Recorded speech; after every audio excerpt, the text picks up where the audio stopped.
ഇത്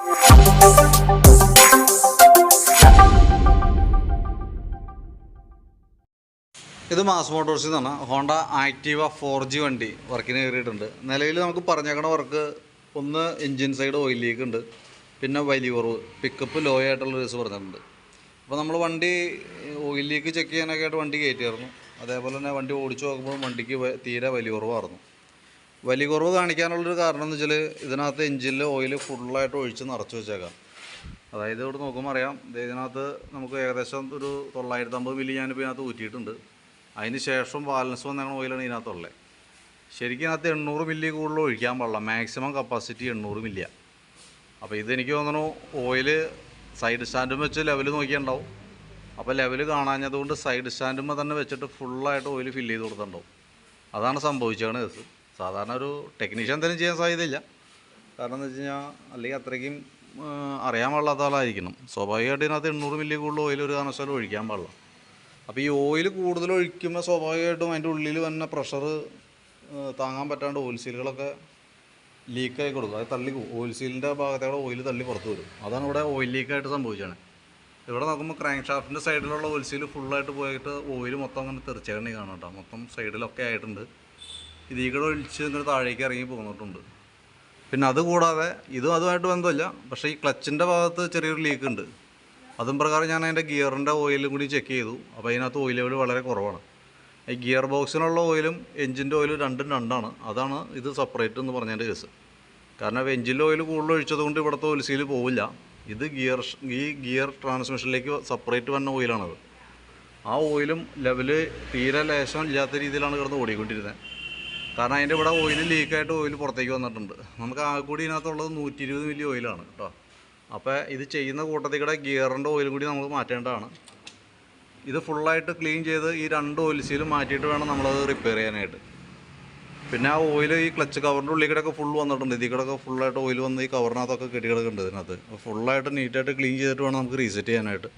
അത്യാവശ്യം ഈ വീലുകളെല്ലാം തന്നെ ഓയിലിൻ്റെ മയം ഉണ്ട് അതിന്.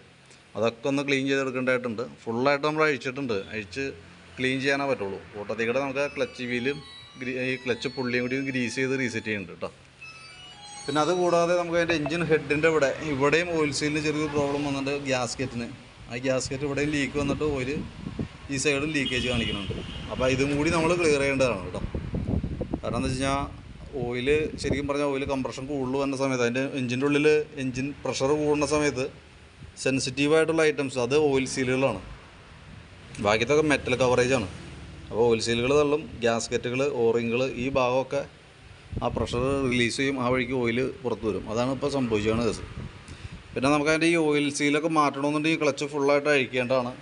അഴിച്ച് നമ്മൾ ചെക്ക് ചെയ്യുന്ന സമയത്ത് അതിൻ്റെ ഈ ഡ്രൈവ് ബെൽറ്റ് ഓൾറെഡി 1-2 സ്ഥലങ്ങളിൽ പൊട്ട് വീണിരിക്കുന്നുണ്ട്. ജസ്റ്റ് ഒന്ന് കാണിച്ചു തരാം. ഈ ഭാഗത്ത് അത്യാവശ്യം തിരക്കേടില്ലാത്ത രീതിയിലുള്ളൊരു വിള്ളൽ വന്നിട്ടുണ്ട്. ഈ സൈഡിൽ കണ്ട. അപ്പോൾ അത്യാവശ്യം നമുക്ക് ഓട്ടം ഉണ്ടെന്നുണ്ടെങ്കിൽ ഈ ബെൽറ്റ് യൂസ് ചെയ്യാതിരിക്കണതാണ് നല്ലത്. ഈ ഭാഗത്ത് അത്യാവശ്യം തിരക്കേടില്ലാത്ത രീതിയിൽ തന്നെ ഈ ഭാഗത്തുണ്ട്. 2 ഭാഗത്ത് നല്ല രീതിയിൽ പൊട്ടൽ വന്നിട്ടുണ്ട്. ഇതുണ്ട്. ഇതൊരു കട്ട പൊളിഞ്ഞു പോകുന്ന ബാക്കിയത്തെ പിടിപിടിയിൽ നിന്ന് പൊളിഞ്ഞു പോകും. നമ്മൾ വണ്ടി ഓട്ടത്തിൽ തന്നെ വഴി പെട്ടു പോകുന്ന സിറ്റുവേഷൻ വരും. അപ്പോൾ നിലവിൽ ഇപ്പോൾ പറഞ്ഞിരിക്കുന്ന വർക്കും ഈ ബെൽറ്റുമായിട്ടൊന്നും യാതൊരു ബന്ധമില്ല. പക്ഷേ നമ്മൾ അഴിക്കുമ്പോൾ ക്ലച്ചിൻ്റെ ഭാഗം അഴിച്ചു കഴിഞ്ഞപ്പോൾ സ്വാഭാവികമായിട്ട് നമ്മൾ ഈ കംപ്ലയിൻറ്റ് കണ്ടു, ഐറ്റം ഡാമേജ് കണ്ടു. അത് നമ്മൾ റിപ്പോർട്ട് ചെയ്യണമെന്നുള്ളൂ കേട്ടോ. അപ്പോൾ വീഡിയോ കണ്ടു കഴിയുമ്പോൾ നോക്കിയിട്ടൊന്ന് പറഞ്ഞാൽ മതി. ഇത് മാറ്റണമെന്നുണ്ടെങ്കിൽ പറഞ്ഞാൽ മതി. പറഞ്ഞിട്ട് നമ്മൾ മാറ്റുള്ളൂ എന്തെങ്കിലും. പിന്നെ അതിൻ്റെ എഞ്ചിൻ ഓയിൽ മാറണം, ഗിയർ ഓയിൽ മാറണം, ഓയിൽ സീലുകൾ മാറ്റിയിട്ട് വേണം നമുക്ക് റീസെറ്റ് ചെയ്യാനായിട്ട്. അപ്പോൾ ഇത്രയും കേസാണ് മെയിനായിട്ട് പറഞ്ഞേക്കണ കേസ്.